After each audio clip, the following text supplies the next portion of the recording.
నా పేరు గీతిక. నేను 7వ తరగతి చదువుతున్నాను. ఈరోజు నేను చెప్పబోతున్నది అక్షరం పాఠంలోని గేయం. దీన్ని రాసినది రావి నుద్దల ప్రేమకిషోర్, నటుడు, నాటిక రచయిత. వీరు 1/8/1965లో ప్రకాశం జిల్లాలోని కొండపి గ్రామంలో జన్మించారు. మరియమ్మ అంకయ్యలు వీరి తల్లిదండ్రులు. నిషి రెక్కలపుడమే, ఇంకుచుక్క, కల్లం దిబ్బ మొదలైన రచనలు చేశారు. వీరు ప్రశంసలు అందుకున్నారు. బహుమతులు ఎన్నో ప్రశంసలు అందుకున్నారు. తన 54వ ఏట 7/10/2019న పరమపదించారు. గేయం. నా గుండె గవాక్షంలోనే కాదు, మూసిన నా కనురెప్పలపై కూడా అక్షరాలు కవాత చేస్తుంటాయి, నిరంతరం నిద్రాభంగం చేస్తుంటాయి. కలలు రాలని రాత్రి అక్షరాలంటని తావు నా కంటికి ఒంటికి లేవుగా. ఎంతైనా పంతులమ్మ గారి గుజ్జోని ఆ మాత్రం అక్షరానుబంధం ఉండదా? నిద్రపోయేటప్పుడు అమ్మ అక్షరాలు కంబడి కప్పిందేమో.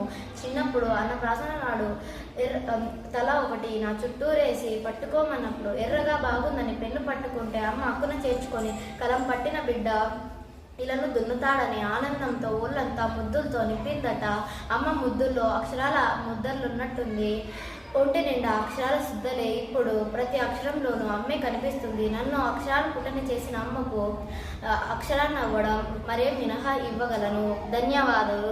నా వీడియో నచ్చితే లైక్ చేయండి, సబ్స్క్రైబ్ చేయండి, షేర్ చేయండి.